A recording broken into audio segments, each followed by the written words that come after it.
aqui na Super Rádio com o Patrício, com a Renata Abreu, nossos amigos que nos acompanham, né? Uma alegria na manhã desse sábado poder participar do seu programa com grande audiência e poder conversar com a população que certamente vive expectativa num momento crucial para o futuro do Brasil em relação a mudanças que são exigência da coletividade. Afinal, multidões foram para as ruas do Brasil para exigir essas mudanças. E nós, como somos representantes dessa população no Congresso Nacional, nesse momento, temos que ouvir a nossa gente para poder repercutir os seus sonhos e as suas esperanças. Muito bem, seja muito bem-vindo. E o ouvinte com certeza perguntando, nossa, o senador tem uma voz bonita. E de fato foi assim que ele começou, lá em Londrina. Exato. Não foi isso? Na rádio? No tempo de universidade, eu trabalhei inicialmente na Rádio Paiquerê, de Londrina, famosa, e depois na Rádio Atalaia, no tempo do Rádio Teatro. Então hoje é um retorno às origens, um pouquinho. É muito bom estar no estúdio de rádio, matando saudades daqueles bons tempos, né? Renata Abreu, querida, muito bom dia, bem-vinda aqui à nossa Super Rádio, viu? Obrigado, Paulinho, eu que fico feliz. Mando um abraço aí pro Paulo, pro Raul, toda a família Abreu. E a vocês que fazem um trabalho maravilhoso aqui à frente da Super Rádio. Né? Luiz Carlos Patrício, tudo bem? Bem-vindo. Bom dia, eu já dei meu bom dia aqui, minha voz, nós estávamos brincando ali fora, que os meus cabelos continuam o mesmo, mas a minha voz foi embora, né? Mas como está aqui o senador e a deputada Renata Abreu, a coceira me tomou conta do corpo inteiro, e aí eu não consegui deixar de vir ao microfone e entrevistá-lo. O assunto é palpitante e o entrevistado merece essa atenção. Sobretudo, mas a voz continua bonita, Patrícia. Tem muito o que falar. Renata, então vou começar com você. A primeira pergunta. Ele é o candidato do Podemos à presidência da República, o senador Álvaro Dias? Será nosso futuro presidente da República, se Deus quiser, e o povo também, né? Mas estamos com a pré-candidatura do senador Álvaro Dias, e é o nosso sonho, né? O Podemos quis se formar de pessoas que querem apresentar um projeto de nação para esse país, que precisa de uma gente sensata, com experiência e limpo, né? Acho que a população clama por pessoas éticas, pela moralidade, e o senador Álvaro Dias representa tudo isso. Então, é o nosso pré-candidato.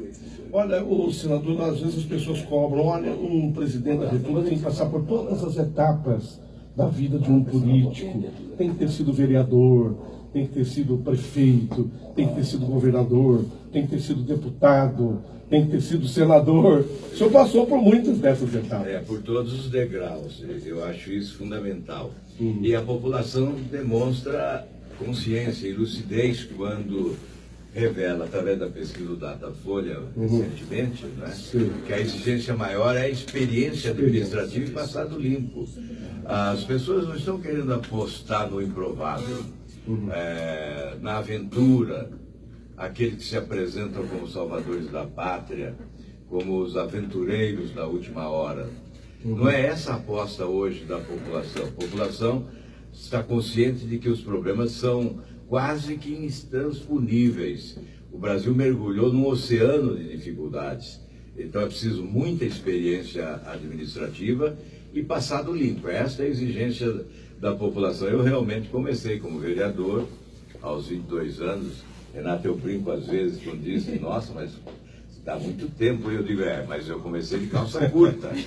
Eu sou menino, né? Por isso continuo jovem, né? E, na verdade, eu comecei com 22 anos, né? E fiz todo o percurso. Deputado estadual, deputado federal 2 vezes, senador, governador e depois novamente senador. Realmente falta o cargo maior, que é o da presidência da República. Qual seria a sua marca, senador Álvaro Dias, para apresentar assim, para o eleitorado brasileiro, a sua marca de campanha, dizendo, vota no Álvaro Dias, porque a minha principal proposta é essa. Bem, bandeira. Na minha trajetória política, a prioridade foi sempre o combate à corrupção, desde os primeiros dias. Então você pode, se for pesquisar a minha trajetória, você vai verificar que eu mudei de partidos algumas vezes. E aí pergunto, mas por que você mudou tanto de partido? E eu sempre respondo, eu nunca mudei de partido. Eu mudei de sigla à procura de um partido que não encontrei. Espero ter encontrado agora com a presidente Renata Abreu. Mas a razão central da mudança sempre foi a discordância em relação à postura no que diz respeito à corrupção. A exigência que eu trago talvez dessa formação roceira é exatamente não admitir, não conviver com práticas desonestas. Por exemplo, veja o meu desalento diante do que nós assistimos ontem lá na Assembleia Legislativa do Rio de Janeiro. 2 deputados estaduais do nosso partido, do Podemos, votaram para salvar ladrões que estavam presos. 3 deputados ladrões que foram presos porque roubaram. Então é evidente, o que eu diria agora na presença da minha presidente nacional, saiam do partido vocês dois. Vocês não são dignos de estar integrando um partido que quer passar para a população brasileira a imagem da decência, da honestidade, da dignidade, porque o nosso povo está enojado, o nosso povo está revoltado com os lances de corrupção que são certamente muito bons para o cinema, para a arte cinematográfica, mas que esses lances de corrupção, esses escândalos de corrupção provocaram um grande rombo, não só nas finanças públicas, mas também nos sonhos e nas esperanças do povo brasileiro. Mas isso talvez venha de encontro a uma PEC que o senhor, inclusive, lançou, que é para acabar com o fórum privilegiado. Porque, na verdade, as pessoas que fizeram isso no Rio de Janeiro se escondem atrás da própria lei, dizendo, olha, só pode prender um parlamentar se for pego e preso em flagrante delito de crime inafiançável. As pessoas têm essa defesa. É uma questão de interpretação, porque, a meu ver, é mais do que flagrante. Você vai na conta bancária do cidadão e encontra 140 milhões de reais. Esse é um flagrante. Ele fez o que para ter 140 milhões de reais lá? Ele plantou uma roça? Não plantou roça. Não plantou café, não colheu café. Até porque nós não estamos na fase áurea da cafeicultura, né? Para ganhar tanto dinheiro. Também não vendeu nenhum boi. Não vendeu nenhum boi. Ele certamente não fabricou. O senhor lembrou do rei do café, eu lembrei do rei do gado. Certamente não fabricou nenhum aparelho de celular. O que ele fez? Ele assaltou. Tem que ficar preso, é evidente. Mas não é importante essas mudanças também na legislação? Sim, claro. Agora, porque aí não haveria essa desculpa, não é isso? O Supremo Tribunal Federal abriu as portas para essa licenciosidade, para esse escárnio, ao adotar uma providência que significou abdicar da sua própria competência e transferir poderes ao Senado Federal para salvar um senador da República. Obviamente nós já tivemos, acho que no Mato Grosso, já tivemos em outros estados, Rio Grande do Norte, não Maranhão, já tivemos a repetição do fenômeno brasiliense, com a liberação, com a soltura de ladrões que estavam presos. E agora no Rio de Janeiro o mesmo fenômeno de escárnio, né? É claro, provocando uma grande indignação na população brasileira. Então nós temos que mudar sim a legislação. O foro privilegiado, é preciso acabar com ele. Desde 2013, eu apresentei o projeto em 2013, foi aprovado no Senado, está na Câmara. Desde junho a Câmara agiu com lentidão. Houve lá, obviamente, uma estratégia de ganhar tempo, porque aqueles que estão envolvidos pela Operação Lava Jato não querem o fim do foro. O que significa redistribuir as ações, e elas cairão na primeira instância, onde haverá condenação rápida, já na primeira instância. Como está havendo. Como está havendo em Curitiba, prisões. Aliás, o que demonstra a necessidade de acabar com o foro privilegiado é que não há nenhum detentor de mandato preso. Mesmo aquele que vai preso é solto pelo Legislativo, como ocorreu ontem no Rio de Janeiro. O Sérgio Cabral está preso porque não tinha mandato. O Gedel Vieira Lima está preso porque não tinha mandato. O Henrique Eduardo Alves está preso porque não tinha mandato. O Eduardo Cunha está preso porque não tinha mandato. O André Vargas preso porque não tinha mandato. Todos os políticos, o Ginhagelo, todos os políticos que estão presos só foram presos porque estavam sem mandato. Aqueles que têm mandato têm o guarda-chuva do foro privilegiado. Então vai ficar ao final da Operação Lava Jato, se nós não acabarmos com essa excrescência, a sensação da impunidade, a vitória da impunidade sobre a justiça. É ruim para a democracia, é ruim para as nossas instituições, é muito ruim para o Brasil. O povo brasileiro não aceita mais isso, então é preciso acabar com o foro privilegiado e todos os privilégios das autoridades brasileiras. Muito bem. Eu quero fazer um Luiz Carlos Patrício aqui na nossa conversa. Pois não, Patrício? Ele já respondeu muitas das minhas perguntas. Mas você tem muitas outras, com certeza. À vontade. Eu quero lhe perguntar uma coisa, senador, que me pergunto muito a seu respeito. O senhor foi a favor do impeachment da presidente Dilma. Certo. E também não se colocou ao lado do presidente Temer. De forma se nenhuma. colocou contra ele. Desde o momento. Essa é a primeira ação. Por quê? Segundo, por que o senhor acha que o povo não está indo às ruas, como foi para derrubar a presidente Dilma, para também acabar com o presidente Temer? Duas perguntas importantes. Em relação à primeira pergunta, é preciso ter coerência. E todas as vezes que eu mudei de partido, mudei por coerência, para não mudar de lado. Mudo de sigla para não mudar de lado. Quando a sigla onde eu me encontro trai os seus compromissos com a população, eu não posso ficar. Eu me sinto constrangido e desconfortável. Por isso, a mudança. No processo de impeachment, eu advoguei o impeachment dos dois, presidente e vice. É um sistema só, é o sistema corrupto do balcão, é o sistema do aparelhamento do Estado, do loteamento dos cargos, que se transformou nessa usina dos grandes escândalos de corrupção e na matriz dos governos corruptos e incompetentes. A causa maior das nossas mazelas, do sofrimento do nosso povo. Por isso, eu queria o impeachment da presidente Dilma e do vice-presidente Temer. Pela Constituição, em seguida nós teríamos eleição direta. Então o Brasil hoje estaria vivendo num sistema de governo novo, um novo momento, provavelmente, não é? E certamente não estaríamos nessa situação de governo tapa-buraco, claudicante, tenso, nervoso, que usa os seus dias para discutir a melhor estratégia de salvação do seu próprio mandato. Isso não é um governo que o Brasil merece. Esse é um desgoverno. E em relação a outra questão, você perguntou mesmo... Da população. Por que a população não se movimentou em relação ao presidente? Embora a população esteja mais atenta do que antes, porque o que eu constato é que até 2013... a população estava muito distante da atividade pública brasileira, não acompanhava de perto o nosso trabalho, a nossa ação, os nossos atos, e por isso, de certa forma, havia uma alienação generalizada, me parece sob o efeito de uma anestesia da publicidade e da mentira aplicada pelos governantes, que chegaram ao poder, dizimaram a oposição, cooptaram todas as forças políticas, trouxeram-as para a sombra do poder e passaram a errar confortavelmente, porque poucos ousavam fazer oposição. Então, em 2013, a anestesia perdeu efeito e o povo foi para as ruas. Mas tinha uma única bandeira, o impeachment da presidente e contra a corrupção. Hoje, o cidadão sai de casa para protestar nas ruas com a bandeira verde e amarela e chega e encontra ao seu lado alguém com a bandeira vermelha do PT.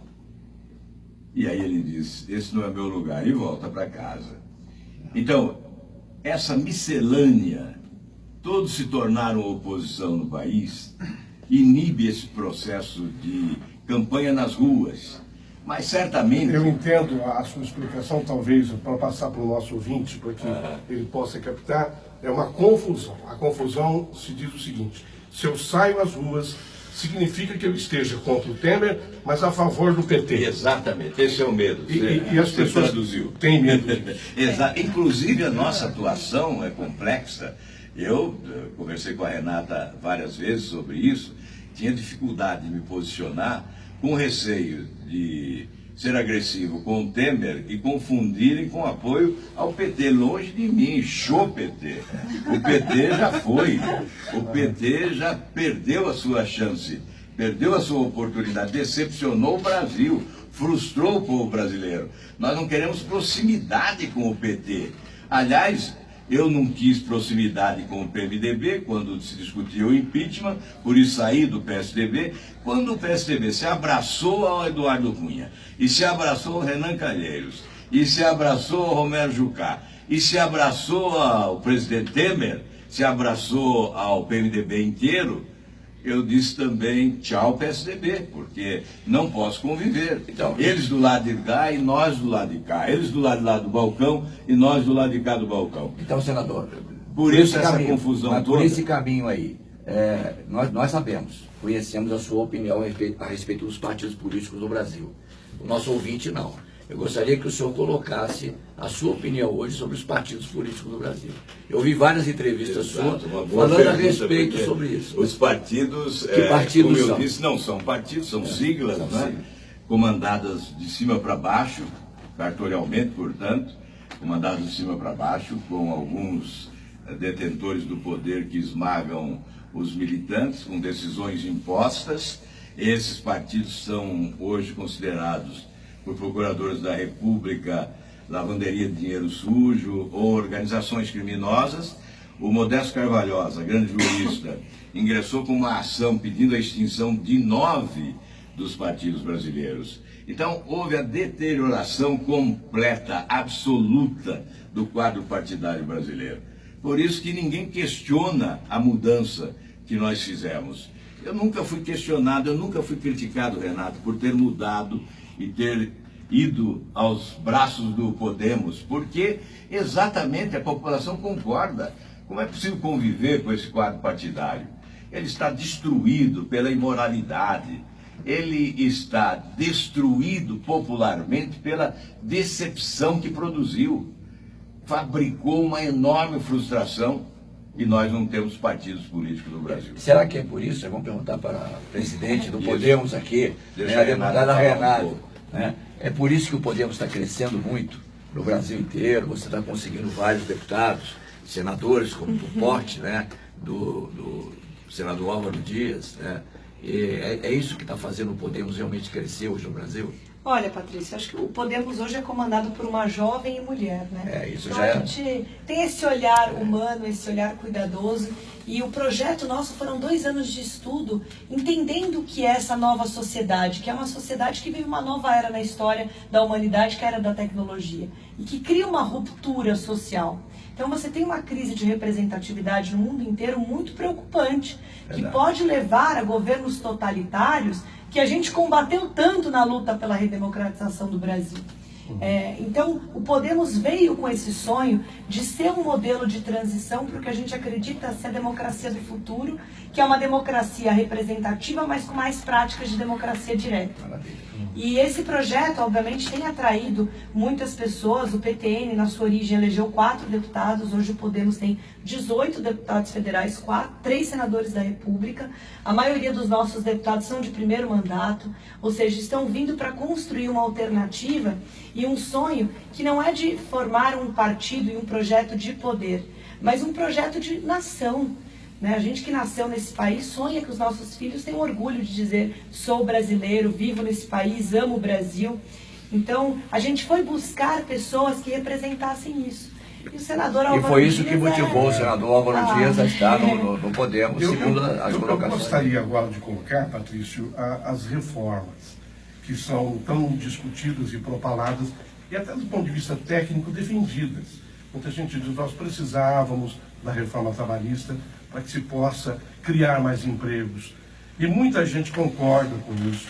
Nós precisamos da reforma previdenciária, porque daqui a pouquinho não haverá mais condição de se pagar a aposentadoria daqueles que no futuro se aposentarem.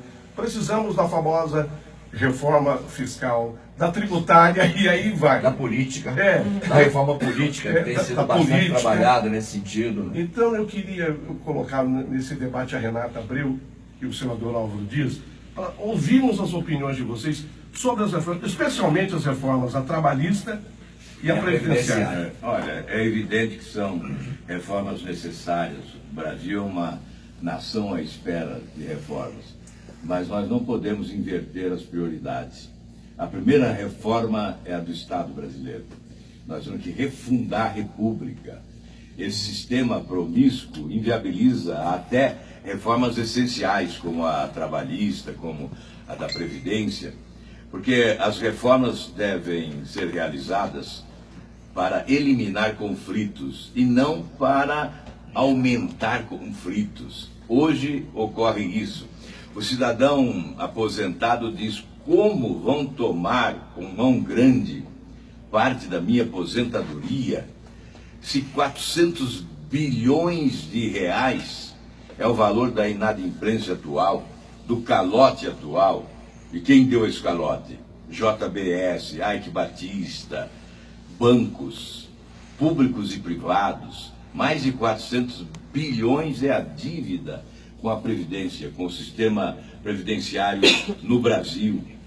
E veja, mesmo empresas como JBS, que se enriqueceu com recursos públicos do BNDES, não paga a conta que deve à Previdência. E o governo desleixado, o governo desavergonhado, não provisiona parte dos recursos desse empréstimo para pagamento da Previdência. Não cobra nem mesmo emprestando. Deveria provisionar parte desse dinheiro. Vai para o pagamento da dívida junto à Previdência Social. Mas nem isso o governo fez. Governo desavergonhado. Governo que volta as costas para a população para olhar de frente para grandes empresários que se transformaram nos maiores corruptores do país, os barões da corrupção, porque passaram a pagar propina a todo mundo para obter suas vantagens. Então fica difícil convencer o cidadão de que um governo que não dá exemplo, que não corta na própria carne, que não faz a sua reforma, queira fazer reforma para promover crescimento econômico às custas do mais pobre, do mais humilde, do assalariado, do pequeno, do que ganha uma miserável aposentadoria. E esta é a dificuldade. Então é evidente, se nós chegarmos à presidência, Renato, vamos fazer sim reforma da Previdência, mas vamos fazer primeiro a nossa reforma. Vamos cortar na própria carne, vamos substituir esse sistema corrupto de governo e vamos conversar com a sociedade. Eu acho que a administração pública é 50% gestão e 50% comunicação. Você precisa ter as propostas de reformas e tem que se comunicar bem com a sociedade. Você tem que convencer as pessoas de que a reforma é a favor delas e não contra elas. Aí você tem o apoio da sociedade. E com o apoio da sociedade, o Congresso corre atrás. A Renata está lá, sabe disso. Ninguém rema contra a correnteza da opinião pública. Ulisses Guimarães já dizia, né? Só o povo mete medo no político. E não é nem uma questão de medo nesse caso, é uma questão de inteligência. De respeito e lealdade. Se o parlamentar quer ter prestígio junto à população, ele tem que atender às suas aspirações. Se a população está a favor de determinada reforma, evidentemente o parlamentar vai ser favorável também, sem cobrar esse pedágio, sem cobrar propina, né? Sem participar desse toma lá da cá que é vergonhoso. O senhor falou de Ulisses, vamos repetir uma outra frase dele interessante, né? O político não pode sentir só o cheiro do povo na época de eleições, tem que sentir o cheiro do povo todos os dias. Exatamente. É isso? Essa é a grande arma. Eu acho que a grande arma do político é a capacidade que ele tem, que ele pode ter, de, ouvindo a população, se antecipar aos fatos. É isso aí. Evitar que os fatos nos atropelem. Agora, só A Renata, só para participar, você concorda plenamente com o que disse o senador Alves Dias? Sem mudar uma vírgula. No que diz respeito às reformas. Seria mais fácil ou menos difícil para o Podemos se as propostas já fossem, se as reformas, por exemplo, da Previdência, já fosse aprovada Pela agora? população. Agora. Por esse atual governo. O que o senador Seria melhor, falou, seria menos difícil para o Podemos. No caso de assumirem a presidência. Na campanha seria mais tranquilo. Sim, sim, se fosse. Mas é isso que eu estou falando, você vai gerar mais conflito. O que ele falou é muito verdade. E o que a gente condena muito é essa relação promíscua que hoje existe no sistema de governança. Então, hoje, uma reforma da Previdência seria aprovada, otimizando ainda mais essas relações que tanto atrapalham o crescimento do nosso país. E o convencimento e o apoio da população não teria, por todas as razões expostas aqui pelo nosso futuro presidente. Então, eu acho que precisa uma reflexão dos governantes e da própria população de participar desse debate junto e decidir qual reforma da Previdência que vai atender, sem dúvida, o futuro desse país. E a reforma é importante, sim, desde que seja feita com comunicação e com apoio da sociedade. Patrícia, apenas para não fugir a uma pergunta de uma ouvinte nossa, que está também nos assistindo pelas redes sociais, lembrando que está vendo uma transmissão aqui, né? Exato. Tanto pelo Facebook da nossa Super Rádio, como do próprio senador, do próprio senador Álvaro Dias. A pergunta é a seguinte: a distância que ela coloca, da Nunziata, ela coloca a distância entre aquilo que se produz no campo e o preço final do consumidor. Então ela diz assim que é muito difícil para quem vive no campo como ela, produzir, por exemplo, leite, receber 80 centavos por litro de leite, quando sabe que ele é vendido a R$ 4,00 para o consumidor. Se isso passa pela sua cabeça. Sem dúvida. Olha, ainda ontem nós tivemos um longo debate sobre a questão tributária com o Marco Sintra, né, que é advogado do Imposto Único, e com o Flávio Rocha, que foi até já candidato a presidente da República e que também defende a adoção do Imposto Único no Brasil. Nessa questão da agricultura, além dos tributos exagerados, que fazem acrescentar ao preço final valores que poderiam perfeitamente serem reduzidos, e nós já podemos adiantar que, se chegarmos à presidência da República, jamais vamos tributar alimentos, cesta básica. A cesta básica será isenta de qualquer tributo, assim como medicamentos, remédios. É uma questão de justiça social, é o que nós chamamos de imposto progressivo, né? Que cobra menos no consumo e cobra mais na renda. Enfim, mas isso é uma questão para amplo debate. O que importa é responder a sua pergunta. Além da questão tributária, nós temos o chamado custo Brasil. Quanto custa o transporte? Por rodovias esburacadas. A infraestrutura é lastimável, não existe logística. Nós perdemos 13% do que produzimos em função da ausência de uma infraestrutura adequada. Esse complexo de transporte formado pela rodovia, a ferrovia e a navegação. Um país continente como o nosso, que tem rios navegáveis, um país enorme como o nosso, que pode ter ferrovias para baratear o transporte, sem prejuízo para os nossos caminhoneiros, porque ainda sobrará muito trabalho nas nossas rodovias, desde que essas rodovias sejam construídas, sejam pavimentadas e não se transformem em buracos como a Transamazônica, intransitável, né, como é hoje a Transamazônica. Uma rodovia que já existe no papel há muito tempo, mas que na realidade ela é só lama, buraco, lama ou poeira. Enfim, a logística, questão de logística, questão dos portos, que também elevam os custos, não é? E quando se trata de exportação, temos também as barreiras alfandegárias e não alfandegárias, que nos deixam em desvantagem com os nossos concorrentes internacionais.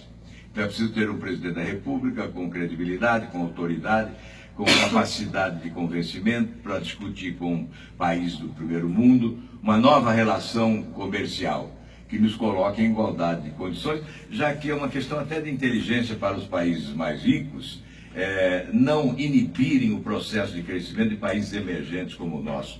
Logo, logo, o mundo exigirá mais 20% de produção agrícola, produção de alimentos. Então, cresce a população mundial, cresce a necessidade da produção de alimentos, é cada vez mais necessária a atuação do homem no campo. E nós, no Brasil, infelizmente, temos tido governantes urbanos, não temos tido governantes rurais. Eles nunca colocaram o pé na lama do interior desse país para conhecer a riqueza do nosso solo, a fertilidade do nosso solo e a possibilidade de prosperidade. com a valorização do trabalho dos nossos agricultores, da gente do campo. Esse é um governo que olha com descaso. Esses governos últimos olharam com muito descaso.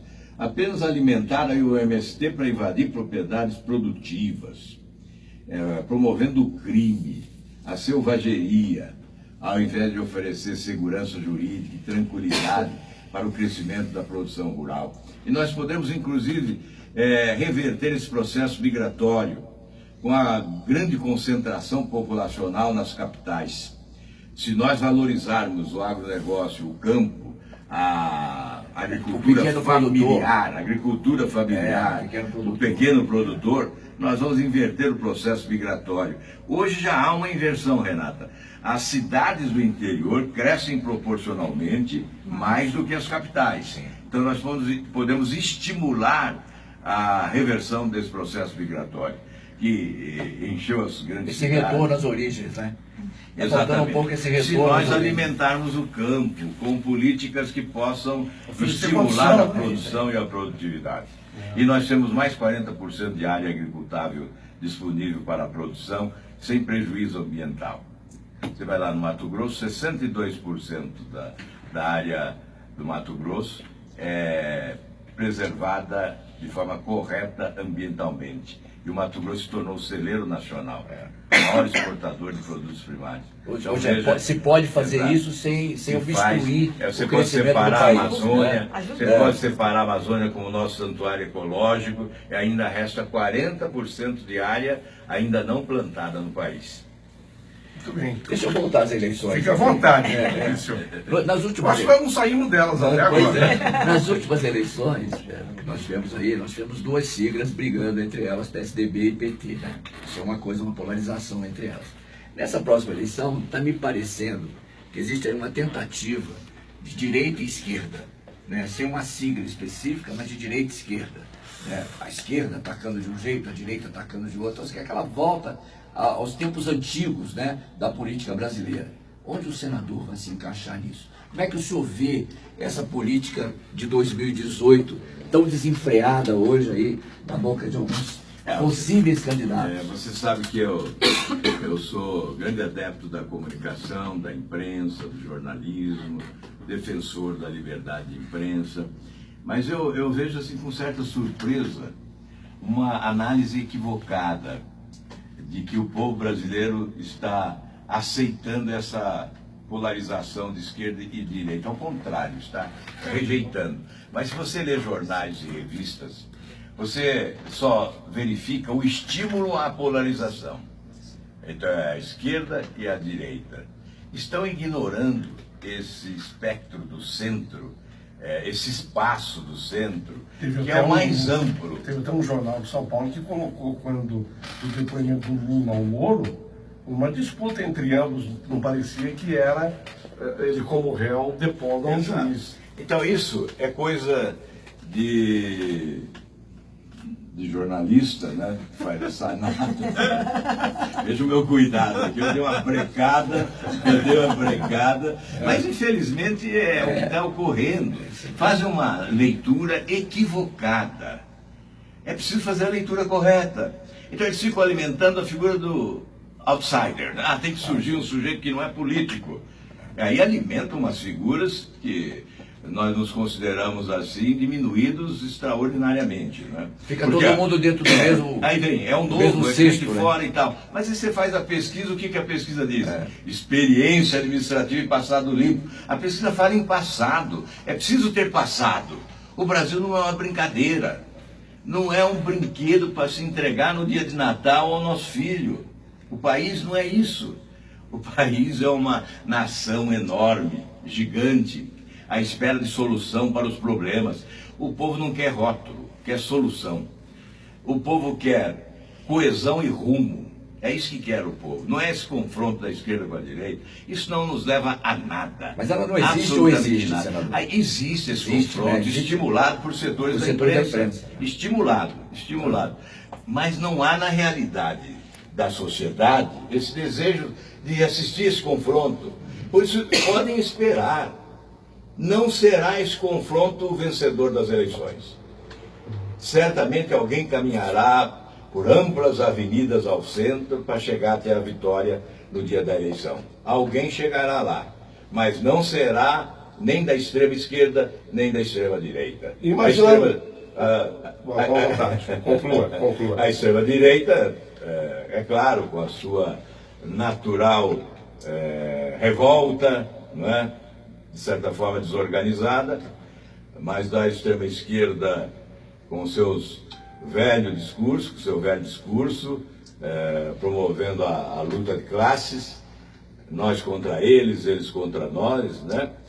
Organizada, porque teve muitos anos aí de aparelhamento e, portanto, tem aí um legado, mas certamente o espaço maior está na lucidez, na responsabilidade, na maturidade, na reflexão, e certamente isto ocorrerá logo adiante quando nós iniciarmos para valer a campanha eleitoral. Esse é um momento de grande responsabilidade para os brasileiros, da política ou fora dela. Quem tem lucidez, quem tem consciência, deve ser protagonista, não pode se omitir.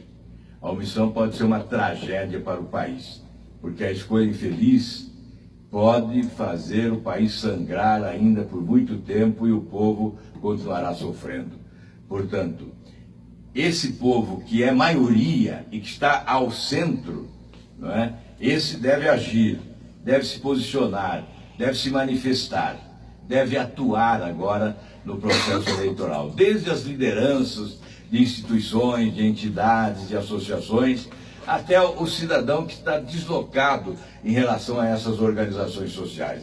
É importante que todos participem efetivamente para levar adiante um projeto de maturidade política. Não é esse confronto da extrema esquerda com a extrema direita que vai resolver os problemas do Brasil. E eu posso dizer a você, Patrícia, você perguntou onde você se coloca. Eu digo, eu apresento as credenciais, né?